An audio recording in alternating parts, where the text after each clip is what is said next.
Bom dia, galera Smart! Bem-vindos a mais um Smart Responde. Agora, em novo horário, 7h04 da manhã, galera. Depois coloquem aí pra gente no chat se vocês estão gostando desse novo horário. 7h04 da manhã ficou legal para vocês? A gente acha que vai pegar um horário melhor para todo mundo. Então, por isso que a gente fez essa reprogramação, tá, galera? Vamos esperando a casa encher, aviãozinho aí para aquele amigo, para aquele familiar que vai gostar de assistir o conteúdo da Smart, né? Investir com segurança e lucratividade alta todo mundo quer, né, galera? Tá aviãozinho aí, vamos esperar. Kyurin 2022 já mandando abraço. Bom dia, Gisele, bom dia, galera Smart. Vamos acordando junto com a gente, tomar um cafezinho. Só tá faltando um pão de queijo aqui em casa, ó, mas vamos tomar um café da manhã junto. Esse modelo da Smart Responde, galera, é sensacional, porque a gente faz respostas diretas para as dúvidas enviadas por vocês. E nisso aí, gente, o aprendizado é sensacional, porque você aprende às vezes com a dúvida do colega, você não precisa ter enviado sua dúvida, beleza? Fora isso, a gente dá a oportunidade de vocês entrarem aqui, tá? Então, mais ao final da live, ali da metade para o final, eu vou abrir a oportunidade. Quem quiser aí, é só clicar nessa câmerazinha aí, ó, tem uma imagem de câmera aqui embaixo com sinal de mais, clica que aí na metade seguinte da live eu chamo vocês, beleza? Para entrar ao vivo. Gente, como é que é o esquema do Smart Responde mesmo? A gente responde primeiro perguntas enviadas previamente, a gente abre uma caixinha o dia antes, então estou com algumas perguntas enviadas previamente, legais, muito boas perguntas. Vocês também podem nos enviar aqui perguntas pelo chat, que eu vou tentar responder, se possível, todas, e a gente vai chamar vocês ao vivo também para entrar com a gente, beleza? Então, depois, mais uma vez, mandem se gostaram do novo horário aí do Smart Responde, tá, galera? Porque a ideia é colocar no melhor horário para vocês, tá bom? À noite o pessoal chega cansado em casa, já tá ali querendo, né, desacelerar, e a gente tá ali trazendo conteúdo para vocês. Então a gente falou, ó, vamos colocar de manhã que o pessoal ali tá pegando no pique, beleza? Galera, vamos passar então. Aviãozinhos já estão enviados? Então beleza, vamos passar então para a primeira pergunta. Uma ótima pergunta, vamos achar ela aqui. Pergunta, vamos ver quem enviou. Pergunta enviada aqui pelo Denilson Santos, _. Denilson perguntou pra gente assim, galera, ó. Construção não averbada. Exemplo, um segundo andar, né, que não está averbado na matrícula do imóvel. O imóvel tem até um primeiro andar, mas o segundo andar não está averbado, né, uma construção irregular. Estaria tudo dentro tudo incluso no leilão da propriedade? Galera, excelente pergunta. Esse é um tema assim que vocês podem acabar pegando uma pechincha de um imóvel que não tenha sido avaliado considerando algum acréscimo e tudo, né? Então esteja subavaliado, só que tem um risco nisso. Ou não, ou pode estar todo descrito ali, tanto no edital do imóvel, ou se for ali na caixa, na descrição da venda e tal. Aí já é mais tranquilo. Eu vou explicar para vocês, tá bom? O que acontece? Num leilão, vamos começar com um leilão de alienação, oriundo de alienação fiduciária, retomado pelo banco. A lei de alienação fiduciária fala que o banco, ao retomar o imóvel, ele tem que indenizar ali todas as eventuais benfeitorias feitas no imóvel, né, pelo terceiro, tá joia? Então, gente, se o banco descreveu ali que tinha, nesse caso, por exemplo, primeiro e segundo andar, não precisa ter entrado, inclusive, no mérito se o segundo andar é irregular ou não. Se tiver uma foto do segundo andar, se ele tiver descrito ali que tem o que tem no imóvel que tem o segundo andar, beleza, gente. Por quê? Porque ali você teve ciência, todos os concorrentes tiveram ciência daquele andar. Então, você não teria pagado um preço menor do que vende. Você fez a sua análise de valor considerando aquele segundo andar. O devedor, eventualmente, se ele quiser litigar e brigar, alegar que não considerarem no valor do imóvel o valor desse segundo andar, ele vai ter que questionar o banco, tá? O banco que tem que indenizar ele sobre eventuais benfeitorias. Então, gente, é interessantíssimo vocês olharem o que está descrito no edital do leilão. O edital do leilão tá lá descrito só uma casa de um andar, então tem um pequeno risco aí, tá? Tem um risco aí. Ah, o edital do leilão tá descrevendo tudo, então o risco já é bem menor, porque o banco teria que fazer essa indenização, não vai ter margem para o devedor falar que foi leiloado a preço vil, tá bom? Agora, se não descrever, gente, aí já tem um risco maior, apesar de que quem levou o imóvel a leilão continua sendo o banco, quem retomou o imóvel, né, foi o banco, então, eventual benfeitoria você ainda tem como litigar para jogar a responsabilidade para cima do dono. Agora, você arrematou, tem a propriedade ali do imóvel, o que está ali para cima dele, tá, seria seu. O máximo do risco é você ter que indenizar, tá bom?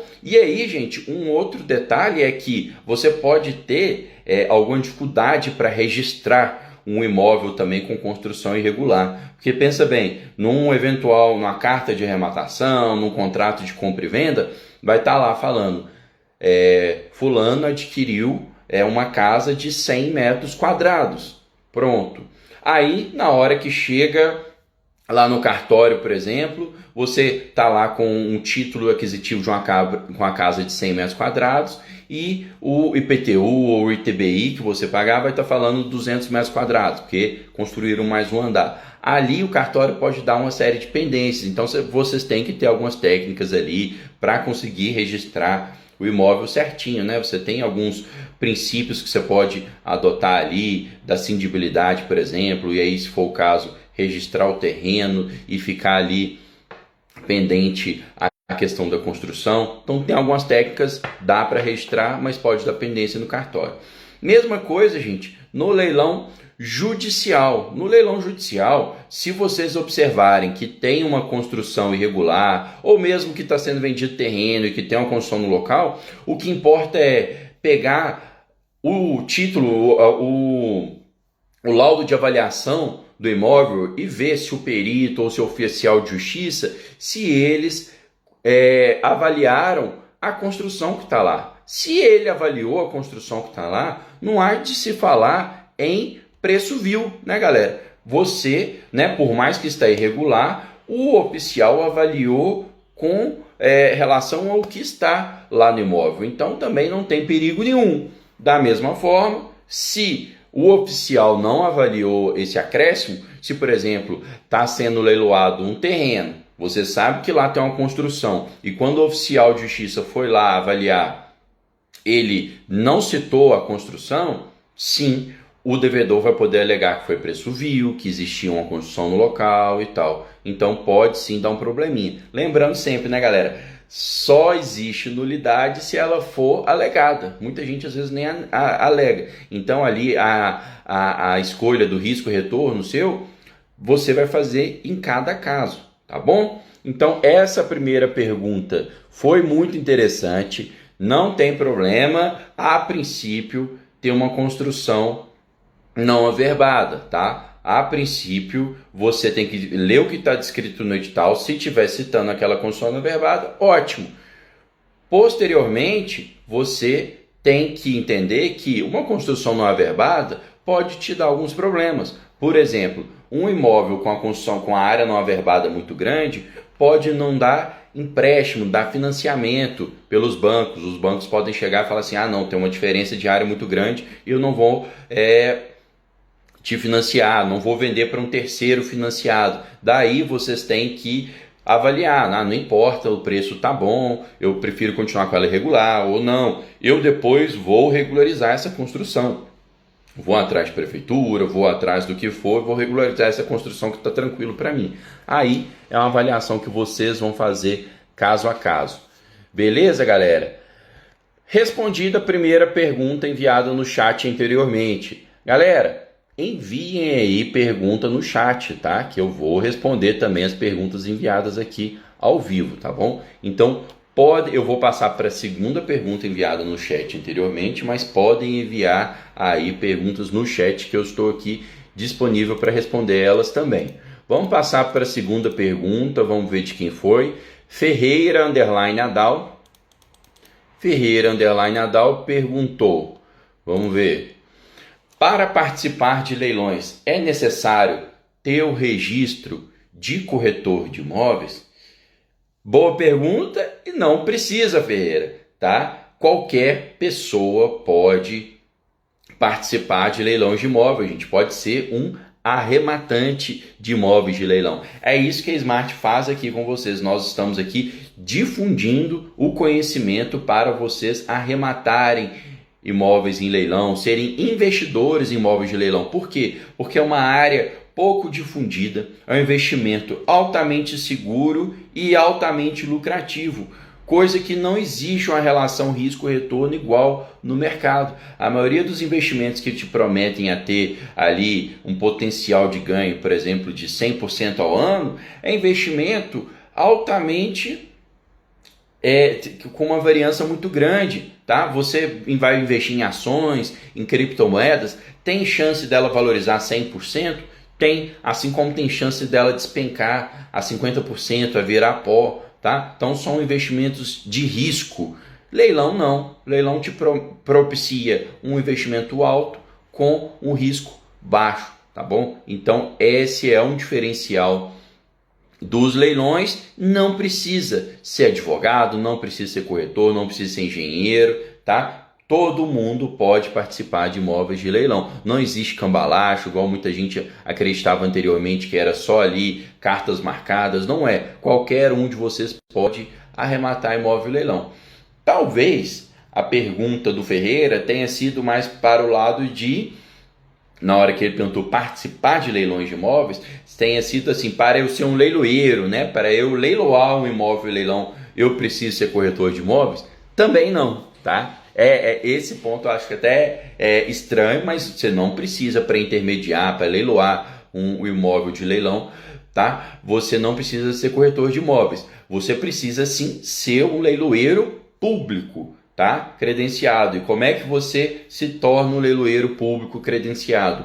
Você se habilita na junta comercial do estado. A junta comercial de cada estado da federação é o órgão responsável por habilitar leiloeiros públicos. E pasmem, você não precisa fazer qualquer prova para passar, tá?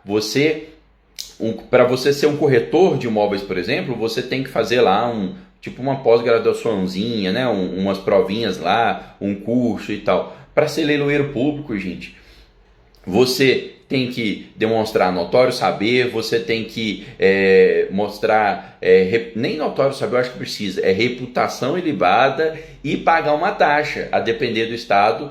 Não sei a taxa de todos os estados, aqui em Minas Gerais, se eu não me engano, é por volta de R$35 mil. Então pagou R$35 mil, tem reputação ilibada, pode ser leiloeiro público, tá bom? Então não precisa ser leiloeiro, não precisa ser corretor, nem para ser leiloeiro, muito menos para ser rematante, beleza? Então respondida a pergunta do Ferreira. Já vi aqui que o Tiago Carneiro mandou uma perguntou assim: se a arrematação for anulada, conseguimos o retorno do valor pago ao leiloeiro? Perfeito, Tiago, ótima pergunta, e você consegue sim, tá? O retorno tanto do valor dado pelo lance quanto o valor dado ali de comissão pelo leiloeiro, né? Que em geral é 5%, tá bom, gente? Se eu não me engano, tá no artigo 903 do CPC, parágrafo 5º. Aí tem lá 4 ou 5 hipóteses em que se a arrematação não for para frente, você tem o dinheiro devolvido pelo leiloeiro, tá bom? E aí lá cita, por exemplo, se o devedor entrar com algum recurso, com algum embargo, cita que se houver alguma nulidade, tá? Você tem seu dinheiro de volta, Thiago. Então, é por isso que a Smart sempre fala, gente, pessoal que começa a seguir Smart, começa a estudar com a Smart, fica embevecido na hora que a gente fala o seguinte: não é a análise jurídica a parte mais importante de um investidor em leilões de imóveis, é a análise de viabilidade financeira, porque a viabilidade financeira, se você fizer ela mal feita, ninguém te devolve dinheiro. Você acha que o imóvel vale 200 mil e dá o lance pensando que ele vale 200 mil, mas na verdade ele vale 100, vale 150. Ninguém vai te devolver o dinheiro, tá? Então esse é o risco maior de um leilão de imóvel. Agora, nulidade não é uma preocupação tão alta, por quê? Porque eventualmente, ocorrendo a nulidade, tá? O dinheiro retorna ao arrematante, tá bom? Você não perde o seu dinheiro se houver uma nulidade, tá? Ele vai retornar, inclusive corrigido. Claro, gente, que a gente tem que fazer uma análise depois de viabilidade. Primeiro você descarta e faz sua garimpagem pensando na viabilidade financeira. Depois você faz uma viabilidade ali jurídica, ver se tem alguma nulidade, coisa básica, não precisa ser advogado, a Smart passa o conhecimento para vocês necessário. Por quê? Porque ninguém quer ficar com dinheiro parado, tá? Às vezes demora, tem vara aí, tem casos de leilões extrajudiciais que o dinheiro vai retornar rápido para vocês. Agora, tem vara aí que o dinheiro pode ficar lá 6 meses parado, 1 ano parado. Vai voltar corrigido? Vai. Mas quem quer ficar com leiloeiro com dinheiro parado em leilão? A gente não quer isso, a gente é investidor, a gente quer ter o dinheiro para fazer nossos investimentos, tá bom? Então, essa é uma preocupação interessante e sim, Thiago, retorna, havendo nulidade, não só o dinheiro do lance, mas o dinheiro da comissão retorna para o arrematante, tá bom? Vamos para mais uma pergunta enviada previamente. Daqui a pouco eu cato aqui para ver se teve mais uma pergunta no chat igual a do Thiago, tá bom? Vamos ver aqui a próxima pergunta enviada previamente, gente. É da Paraíso da... Aí cortou aqui para mim. Paraíso da Esco alguma coisa. Eu não... Vamos lá. Se o Paraíso tiver aí, me fala inclusive seu nome, né? Que é o nome do perfil do Instagram, mas a gente não sabe aqui qual que é o nome do seguidor que está nos mandando a pergunta. A pergunta é: qual o melhor site de leilões para encontrar imóveis no Nordeste? Gente, é complicado, a gente sempre recebe essas perguntas, quase todas as lives. Qual é o melhor site para arrematar ou para buscar imóveis de leilão? É uma pergunta, gente, impossível de responder, porque é o seguinte: o que é melhor para você? É o site maior? O maior site, o maior leiloeiro? Aí a gente pode citar alguns leiloeiros, inclusive nacionais. Mega Leilões, Zuckerman, Sold, Superbid. Tem alguns leiloeiros grandes, nacionais, inclusive. Tá bom? Agora, esses são os melhores sites de leiloeiros? Não necessariamente, gente. Por quê? O melhor site leiloeiro para você pode ser aquele que o leiloeiro é mais zeloso. Então a gente tem alguns sites aí, por exemplo, D2 Leilões, que são sites de leiloeiros muito zelosos, bem feitos, tá? A princípio, para mim, pouco importa, para você pode importar, para mim pouco importa, porque eu faço a minha conferência, então para mim tanto faz. Pode ser, por exemplo, o melhor site para mim, às vezes, é o menor site, é o site mais desconhecido de leiloeiro, que tem poucos imóveis. Por quê? Porque nele vai ter uma menor competição, né? Os imóveis ali não vão ser tão disputados igual nos grandes sites, os grandes sites que são visados, tá bom? Então, não tem o nome do seguidor ali pra gente falar, mas é complicado você virar e falar assim, qual que é o melhor site de imóveis no Nordeste. Eu vou até mostrar para vocês o que a Smart faz para os seus mentorados. A gente disponibiliza um arquivo HTML que vocês colocam no Chrome, no navegador de vocês, e vocês têm todos os sites leiloeiros. Nós temos nossa equipe que fez a garimpagem e no site da Junta Comercial de todos os estados, e ali a gente tem uma lista do site de todos os leiloeiros. Eu vou até mostrar aqui para vocês, ó, que aí vocês vão entender o que eu estou falando. Dá para virar a câmera? Dá. Olha aqui, ó, tô aqui, tá, no meu navegador da internet. Olha aqui, na minha aba aqui de favoritos tem a lista de leiloeiros. Eu abro a lista de leiloeiros, gente, ó, tem a lista de leiloeiros de todos os estados do país, ó. Espírito Santo, São Paulo, Santa Catarina. Olha aqui embaixo, tem os dos Nordeste aqui, ó. Sergipe, Alagoas, Pernambuco, Paraíba, Rio Grande do Norte, Ceará, Piauí. Então, temos vários leiloeiros em cada um desses sites. Ó, se pegar Pernambuco, tem lá, ó, Liderança Leilões, Lance Certo Leilões, Coliseu, Almeida, Leilões Freire. Eu não tenho como virar para vocês e falar qual é o melhor. Por quê? Porque o melhor para mim pode não ser o melhor para vocês. Se o melhor é o de tamanho, eu indico para vocês os grandes leiloeiros nacionais, Zucman, Mega, Biase, tem alguns leiloeiros nacionais grandes. Agora, eu não falo para vocês, vá arrematar só lá, busque só lá. Por quê? Porque lá vão estar também os mais visados. Procure, garimpe os que estão menos visados, os menores. E aí como é que você vai achar? Você que não é mentorado Smart e não tem esse facilitador que a gente oferece para os nossos mentorados, você pode entrar dentro do site da Junta Comercial, por exemplo, do estado, de cada estado do Nordeste, e buscar ali o nome dos leiloeiros, jogar o nome deles no Google e achar o site deles. Para quem é mentorado Smart, você vai lá no seu navegador da internet, pega favoritos e busca, tá joia? Então, excelente pergunta também. O Odonilo, vamos passar aqui para uma pergunta enviada ao vivo aqui no chat. O Odonilo mandou a pergunta: para começar a ser um arrematante, é melhor ser pessoa jurídica ou pessoa física? Qual o melhor caminho? Essa é uma dúvida que eu mais tenho. Odonilo, ótima pergunta, é uma dúvida que não só você tem, mas que muitos seguidores da Smart têm, tá bom? Aquela crença popular de que pessoa jurídica sempre leva maior vantagem do que a pessoa física não é uma premissa válida para o caso das arrematações de imóveis em leilão, tá bom, Donilo? Para você começar, não tenha dúvida, pode começar tranquilo na pessoa física, tá? Na maioria das vezes, gente, você arrematar um imóvel em leilão e para depois revender e lucrar, colocar dinheiro no bolso, a tributação do imposto de renda para a pessoa física vai ser melhor, tá bom?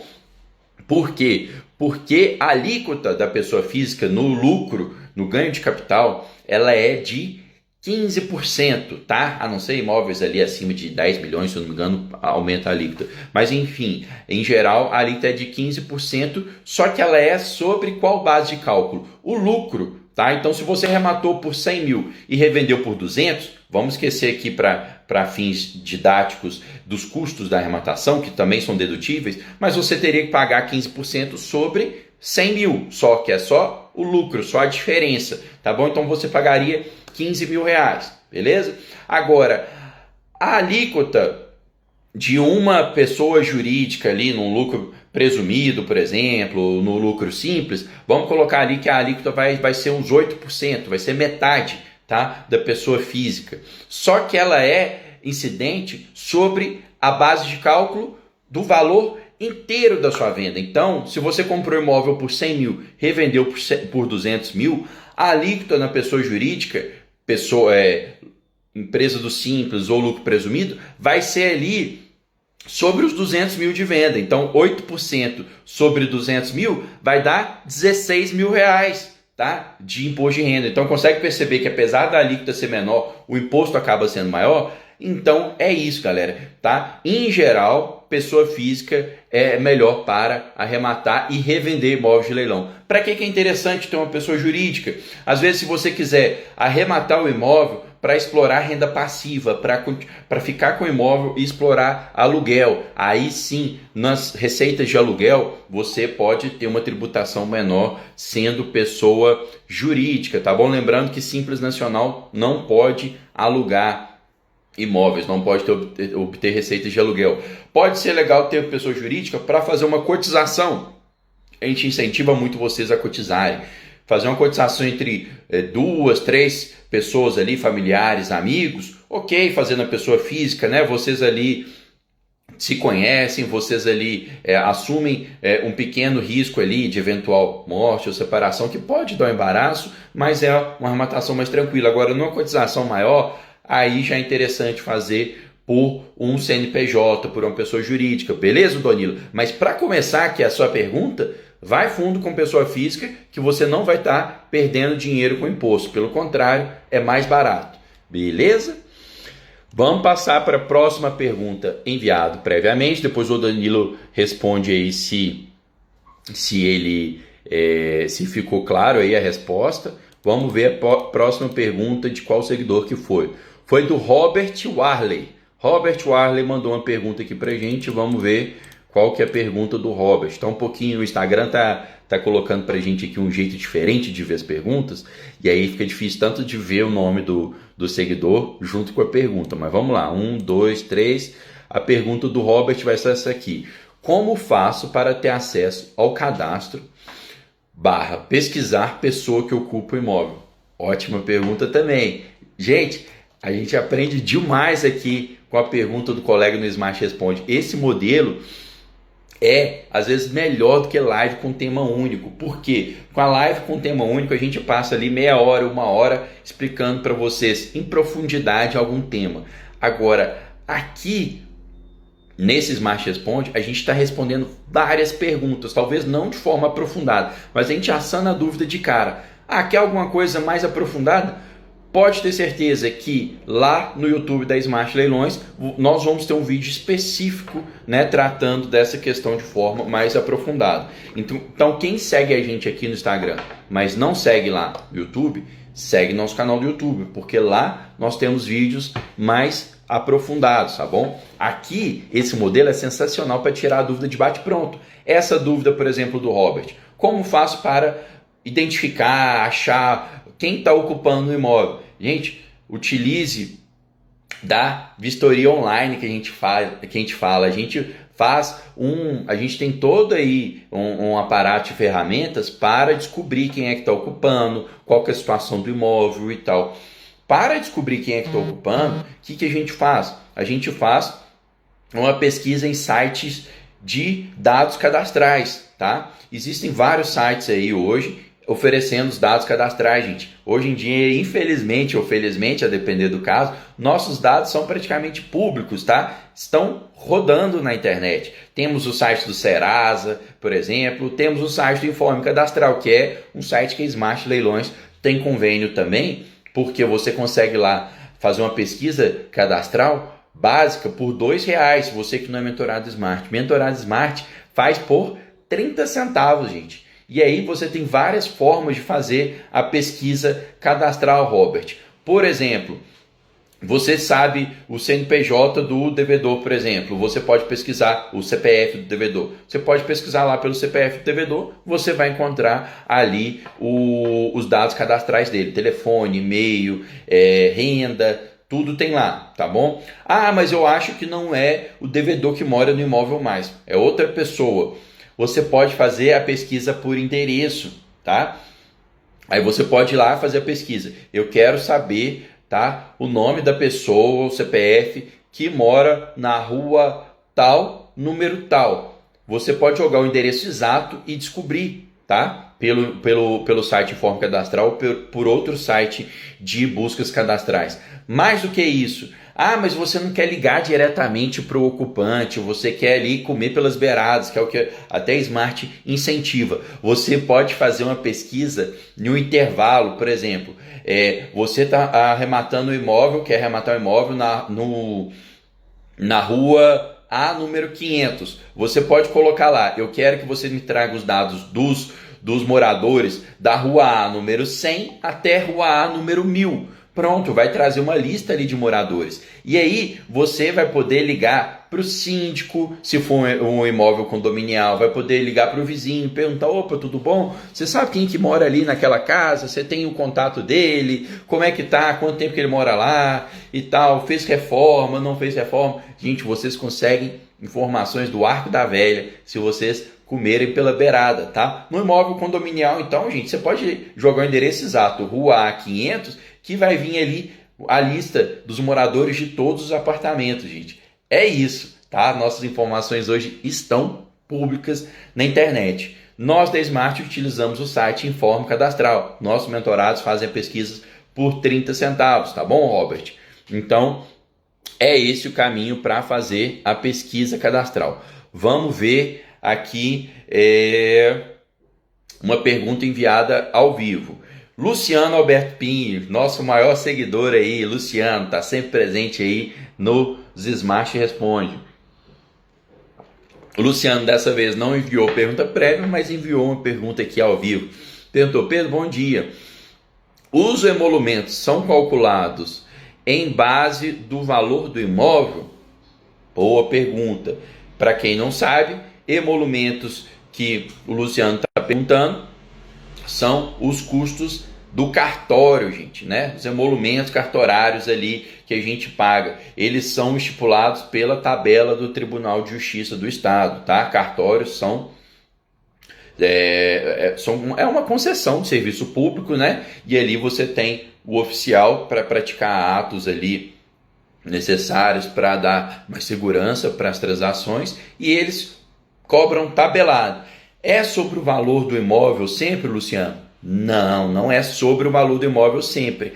A base de cálculo, desculpa, gente, a base de cálculo, tá, de emolumentos, em geral, ela é de 3 a maior. Ela é ou o valor da transação, então você arrematou o imóvel, seria ou o valor da transação, o valor que você arrematou, ou o valor de IPTU avaliado, de IPTU para a prefeitura, ou o valor avaliado de TBI, tá, pela prefeitura. Dos 3 valores, o maior. Então, às vezes você arrematou, até pegar aqui, ó, você arrematou de arrematação, mas o valor da arrematação a gente não compra abaixo do preço de mercado, então às vezes não é ele que prevalece. Às vezes o que prevalece, muitas das vezes, é o valor de TBI, que a prefeitura vai lá, faz a avaliação dela e cobra maior, tá? Então, dos 3, o maior. Isso, tá? Para escritura pública, se você arrematou um imóvel extrajudicial depois de segunda praça, você precisa de uma escritura pública, que é no cartório de ofício de notas, e depois você precisa de registrar essa escritura pública no cartório de registro de imóvel, tá bom? Então esses dois seriam sobre esse valor da transação, ou do ITBI ou do IPTU, dos 3 o maior.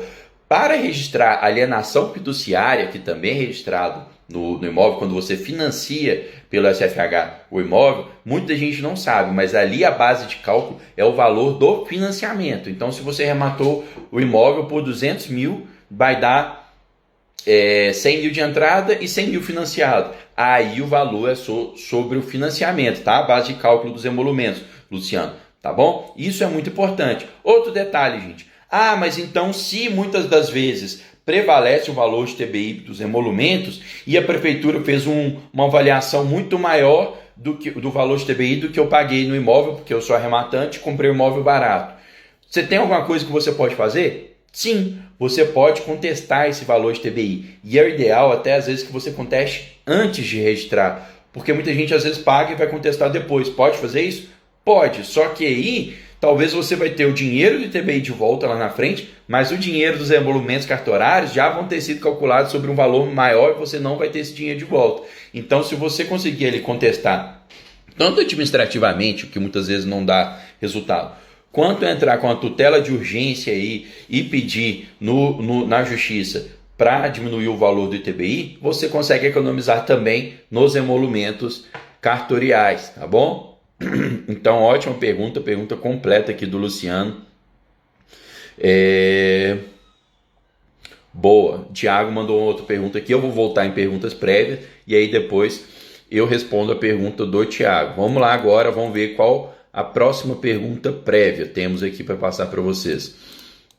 Ela foi enviada pelo ADV Fernando Dias, advogado Fernando Dias. Vamos lá então ver qual que é a pergunta do advogado Fernando Dias.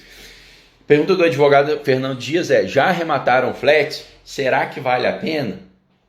Então, Fernando, a gente nunca arrematou flat, mas a gente já analisou sim flat para arrematar e não achamos interessante, não achamos que valia a pena, tá bom? Flat aqui, eu estou entendendo, Fernando, e vamos colocar aqui para os demais seguidores, que seriam aqueles apartamentos pequenininhos, né, aqueles quartos de hotéis que são vendidos para terceiros. Hoje em dia, gente, é um modelo muito comum, tá bom? Essas grandes redes, Ibis, Fórmula 1, várias redes, elas montam um pool de investidores. Cada quarto de hotel daqueles pode ser de um investidor, pessoa física e tal. E o IBIS, a marca do hotel, na verdade é só um sócio ostensivo, é só o sócio que dá as caras, que administra o negócio. Mas a propriedade daqueles quartos de hotéis, eles são de investidores, muitas vezes pessoas físicas, tá bom? E invariavelmente aparece um leilão de um quarto de hotel, de um flat, para a gente poder arrematar. No caso, quando a gente fez a análise, Fernando, uma das coisas que nos afugentou foi, por exemplo, se você arremata um quarto de hotel, um flat ali, tá? Você tem que estar no pool para ter a receita ali daquele hotel distribuída ali entre os donos de quarto, tá? Para você estar no pool, você vai estar sujeito às regras deles, tá? Muitas vezes você não tem qualquer ingerência sobre aquelas locações, tá bom? E, por outro lado, você pode sair do pool e vender o imóvel, alugar o imóvel separado, em Airbnb, etc., por sua conta? Pode. Só que aí, gente, o valor do condomínio que eles colocam é exorbitante, tá? Quando a gente analisou um caso desse, a gente ligou para a administradora, né, desse pool e olhamos, se a gente ficasse no pool, tá? O lucro que era distribuído em média, a gente pediu a média dos recebíveis anteriores, não era alto, e se a gente saísse do pool, o condomínio era altíssimo, porque você tem os custos ali, né, de um hotel. Então a gente não achou que valia a pena. Claro, todo imóvel tem seu valor. Se me oferecerem um imóvel, um apartamento num hotel do Ibis ali por 10 mil reais, eu compro, né? Tá dado o preço, né? Agora, em geral, comparando com o preço de mercado, a gente prefere arrematar imóveis que a gente pode explorar e a gente pode vender ele livremente, a gente pode locar ele livremente, tá bom? Então, para nós da Smart Leilões, a gente não achou vantagem arrematar imóveis de pool, tá? De hotéis, tá joia? Vamos ver aqui uma próxima pergunta. Gente, tá chegando a hora em que eu vou chamar um de vocês, tá bom? Tô vendo aqui que na câmera parece que já tem 2 pessoas que pediram para entrar ao vivo na live. Daqui a pouquinho eu vou dar a oportunidade de um de vocês dois entrarem na live, e se mais gente tiver interesse em entrar e fazer pergunta ao vivo, dar as caras aqui, né? Mostrar aí 7h30 da manhã, vocês já estão de cara boa, cara limpa, tomaram um banhozinho aí eu tive que me aprontar aqui para entrar com vocês aí de manhã. Se eu chegasse com o cabelo em pé aqui, vocês iam até assustar, ó, tá? Então quem tiver aí disponível, pode aparecer aqui, dar as caras que a gente chama vocês daqui a pouquinho, tá bom? Vou para a pergunta do Thiago Carneiro de novo. Ele perguntou assim, sobre a anulação do arremate, quanto tempo após a arrematação pode anular? Então, Thiago, interessante, tá? Tem uma jurisprudência dominante que fala que o expropriado, né, ele teria até 4 anos para contestar uma eventual nulidade do leilão, tá bom? Agora, não se preocupem com isso, gente. Óbvio, se você entrar para arrematar um imóvel de leilão, por exemplo, retomado por um banco, e tiver mais que 4 anos que o banco retomou, você fez a pesquisa ali, viu que não tem nenhuma ação? Ótimo, maravilha, não tem nem tempo mais para a pessoa contestar. Se ela contestar, você com essa informação que eu estou dando, já peticiona lá como terceiro interessado, já fala, ó, não pode alegar nulidade que já passou de 4 anos, tá bom? Agora, se não tiver passado, gente, não se preocupem com isso, tá? Porque a maioria das vezes, as ações pedindo anulação são apenas postergatórias, as pessoas começam a entrar simplesmente para conseguir ficar morando de graça um pouquinho a mais no imóvel, tá? Na maioria das vezes não surtem efeitos. A Smart ensina para vocês a conferir se tem alguma nulidade de fato, né, plausível no leilão, para vocês nem entrarem. Agora, você já fez a sua conferência Smart, não precisa preocupar. Muitas vezes você vai arrematar, fez conferência, não tem nenhuma hipótese de nulidade. Você vai arrematar e o expropriado vai lá e vai entrar com uma ação, tá? Não se preocupem, tá, gente? Isso aí é só postergatório.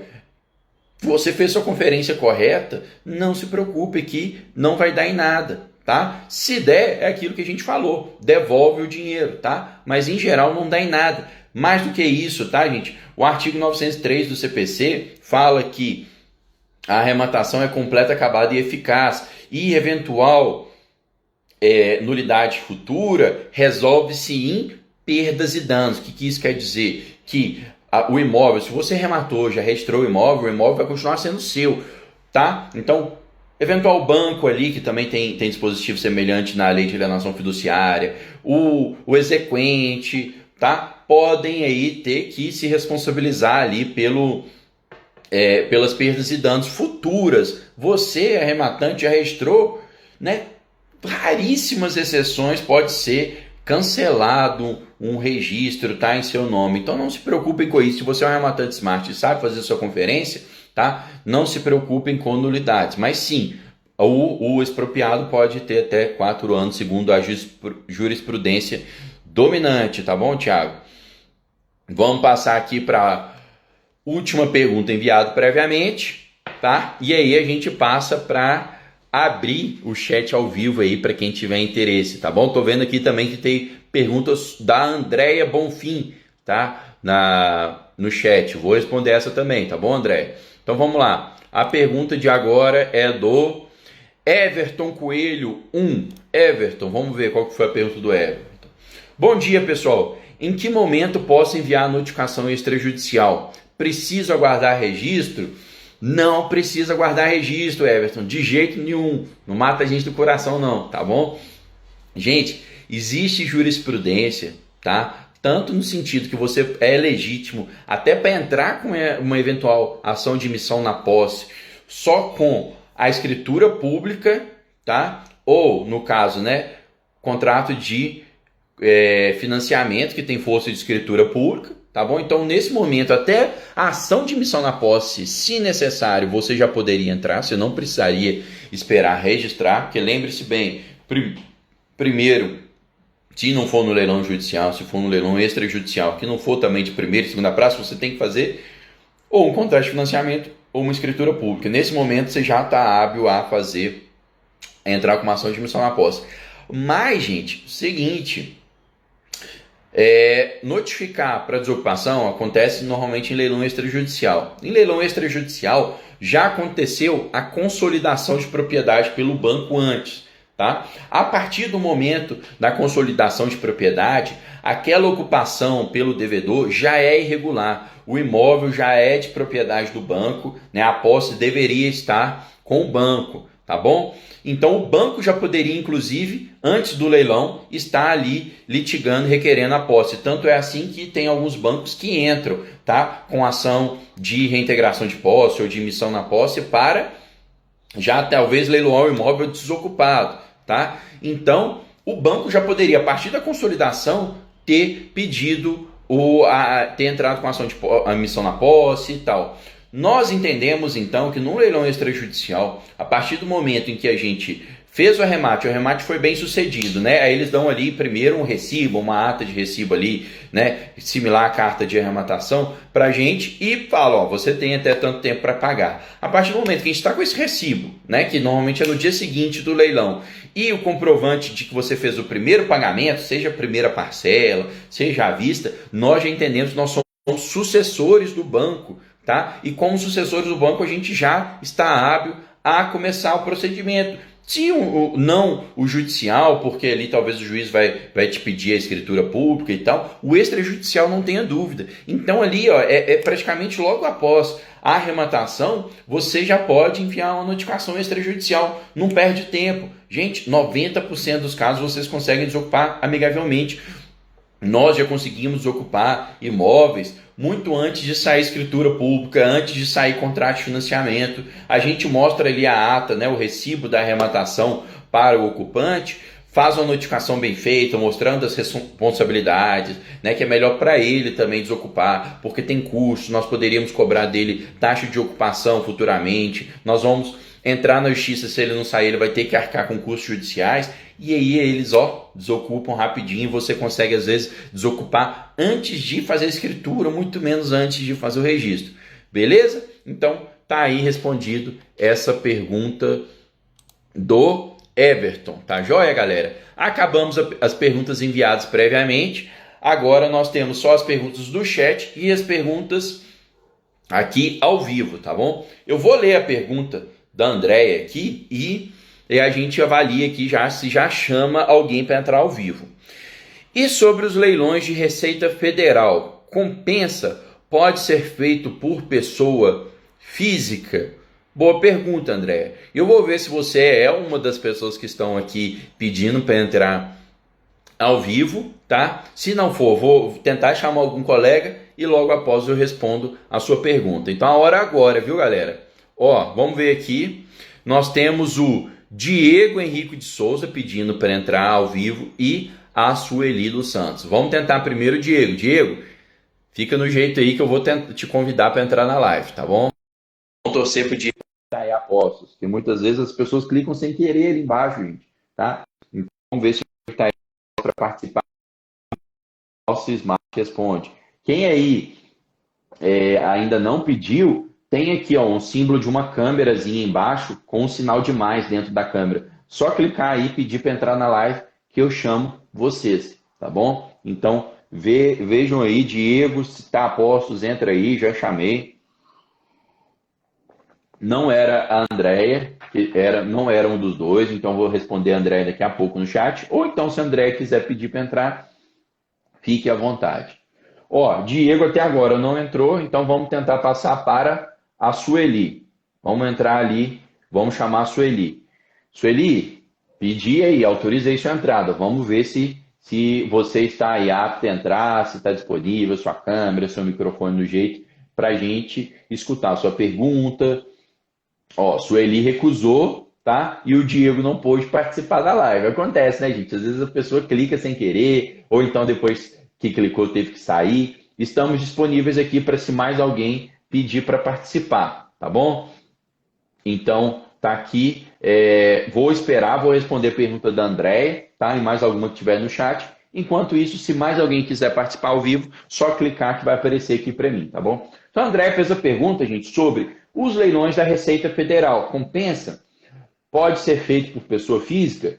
Ó, muito boa pergunta, por quê? Porque leilões da Fazenda Nacional, gente, tem uma particularidade legal, viu? Qual que é essa particularidade?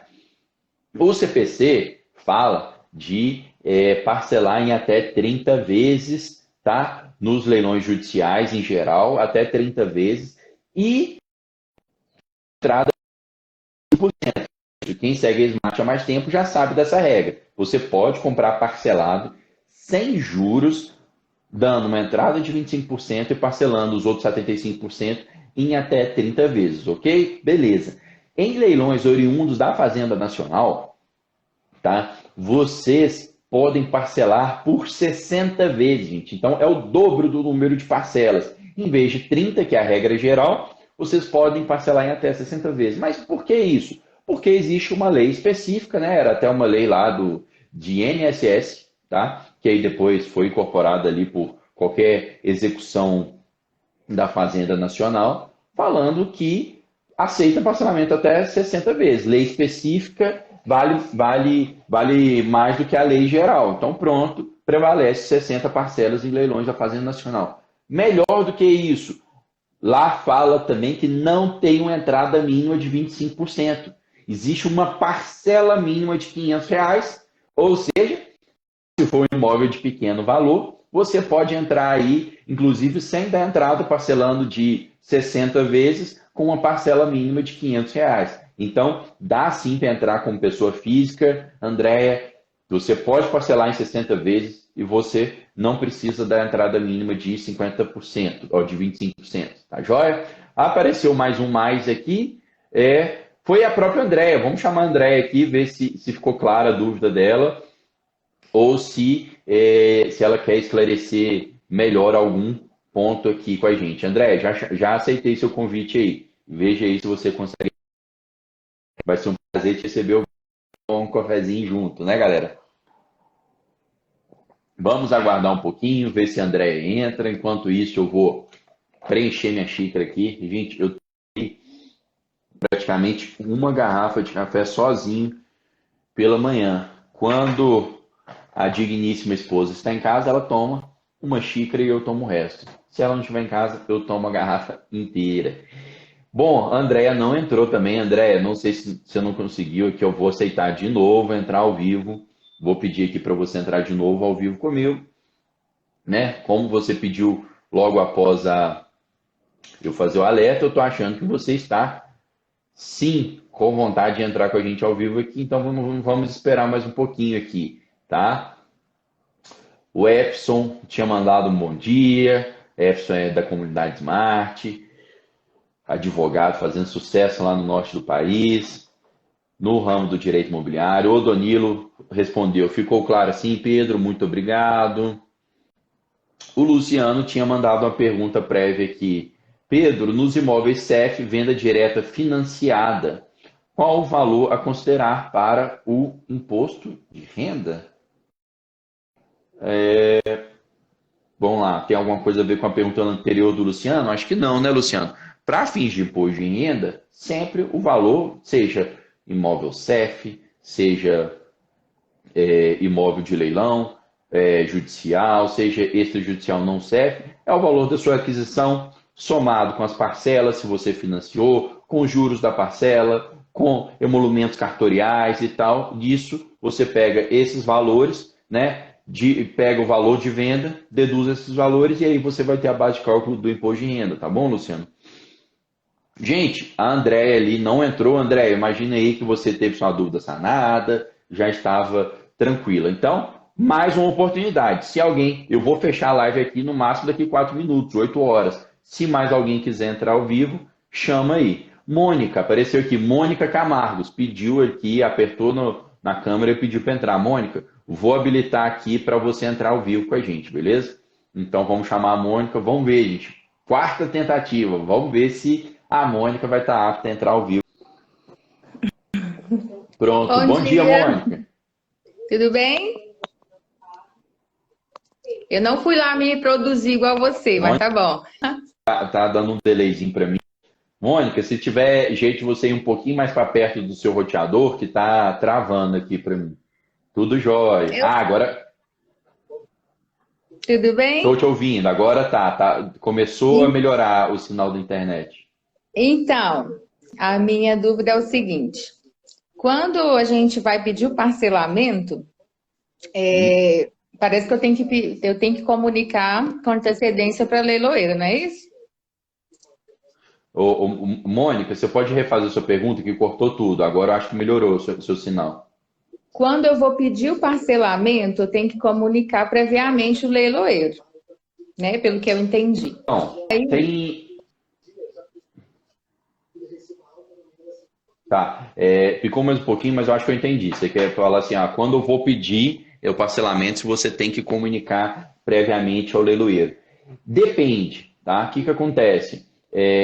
A gente até fala, Pierre, muito que fala assim, pô, a gente tem que criar a associação dos arrematantes unidos aí para pedir melhorias nos leilões. E uma das questões é que não existe uma regulamentação sobre os atos do leiloeiro, como eles devem proceder e tal. Então tem leiloeiro sim que ele pede, se ele coloca até no edital, se tiver interesse em parcelar, para ou mandar um e-mail para ele antes, ou peticionar direto nos autos do processo judicial, se for judicial e tal, e ele coloca aí que essa é uma condição para participar do leilão de forma parcelada. Então é isso, entrando em contato direto com o leiloeiro antes, ou por e-mail, ou pelo WhatsApp, ou peticionando no processo judicial, beleza? Agora, já tem leiloeiros que são mais evoluídos, né, que eles colocam no sistema deles lá, forma de lance, à vista, parcelado. E aí, lá no próprio site do leiloeiro, tem como você dar o lance parcelado, tá bom? Então, aí, por exemplo, eu dei o lance e uma outra pessoa que não vai parcelar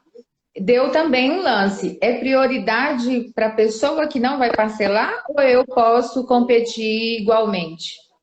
Porque senão a gente vai estar perdendo, né?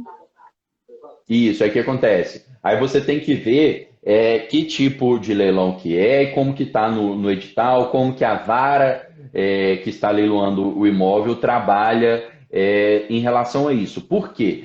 A regra geral é a do CPC. No CPC, se eu não me engano, no artigo, acho que é 298 e tal, fala que você pode parcelar, tá? E aí fala aquela regra dos 25%, das 30 parcelas, e depois vem um outro parágrafo e fala que lance à vista prevalece sobre lance parcelado.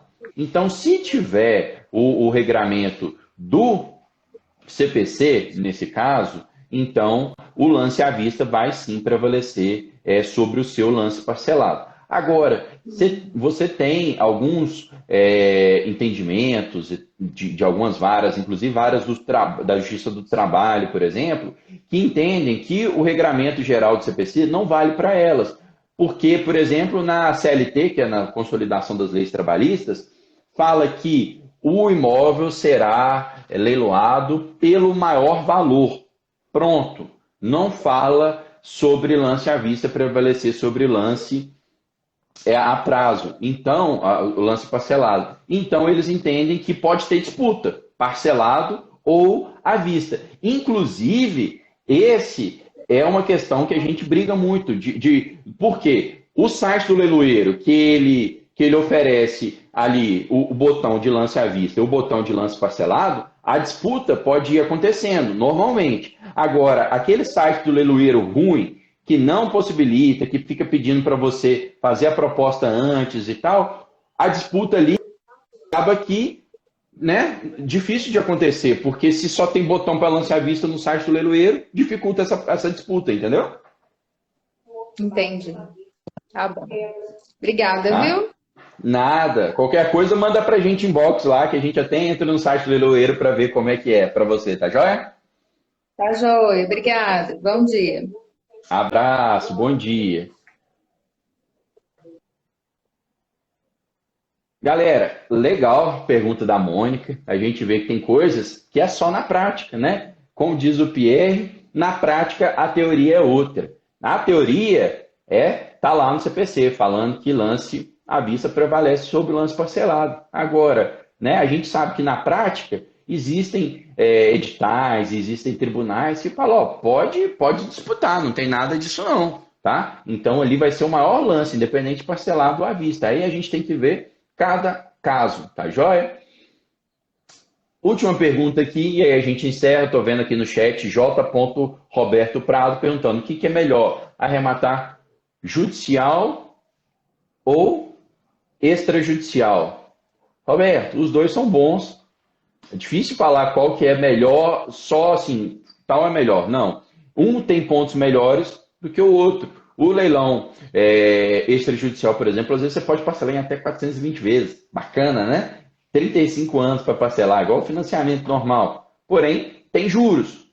O leilão judicial, por exemplo, ele é no máximo 30 ou 60 vezes, mas é sem juros. Então, aí tem duas faces, né? Aí é a escolha de cada um. O leilão judicial, às vezes, principalmente para quem está entrando nesse mundo dos leilões, talvez é um pouquinho mais difícil de entender, de fazer as análises. Nada que um estudo faça você mudar de patamar. Mas o leilão extrajudicial talvez é melhor para quem está começando no mundo dos leilões, tá bom? Então, cada caso é um caso, os dois são lucrativos, nós já ganhamos dinheiro nos dois, então os dois valem a pena. Se você está começando, recomendo começar pelo extrajudicial e depois passar pelo judicial, tá joia? Galera, já passamos aí 1 hora de live, tá? Obrigado pela presença de vocês. Depois mandem pra gente aí se estão gostando desse horário novo de live, tá? 7 e 4 da manhã, terças e quintas-feiras. Mandem pra gente aí se preferem esse horário ou se preferem o horário da noite, tá? O feedback de vocês é muito importante, a gente faz conteúdo para vocês. Então, a gente faz a live no horário que for melhor para a maioria dos nossos seguidores, tá bom? Tá dando uma audiência bacana, mesmo sendo horário novo, então acredito que o horário de 7 horas da manhã tá bacana para vocês, tá joia? Não deixem de compartilhar o site da Smart. Quem mandou a pergunta e não foi respondido, gente, me desculpem, né? Às vezes não dá para responder todos. O que a gente pede? Mandem inbox para a gente faz questão de responder todas as perguntas enviadas em inbox da gente lá da Smart Leilões, tá bom? Então saiam da live, já manda a mesma pergunta que você mandou aqui em inbox que a gente responde para vocês. Ana Zocante, nossa querida membro da comunidade Smart, já falou que o horário tá legal. O Renan tá informando para o Celso o informe cadastral aí, que era o site lá. A Andréia tá falando que o horário de manhã tá legal. Denilson está falando muito legal, fala sobre o curso. Denilson, acabamos de fechar a turma 10 da Smart Leilões. Então, as vagas estão encerradas, fechamos 90 vagas, porque elas são limitadas. Tá? E aí, agora, continua seguindo a Smart, entra na lista de espera, que você pode pegar a vaga para a próxima turma, turma 11. Mas acabamos de fechar semana passada. Andréia também está perguntando, quando vai abrir novos cursos? Semana passada a gente encerrou as vagas, gente. O que faz? Entra no site da Smart, tem ali na link da bio do Instagram, tem a lista de espera. Para quê? Para vocês não perderem as vagas da próxima turma. A gente abre ocasionalmente e fecha, gente, as vagas. Por quê? Porque agora nós estamos na fase que a gente dá imersão total para o mentorado da Smart. A gente pega na mão e vai até a arrematação. Então, a gente não fica com as vagas sempre abertas. Não é curso gravado que a gente só vende ali todo santo dia para vocês. A gente tem que agora terminar essa nova turma para depois abrir novas vagas. Tá? Então, André e Denilson, entrem na lista de espera para não perder a próxima turma. Tá joia? Galera, bom dia para vocês.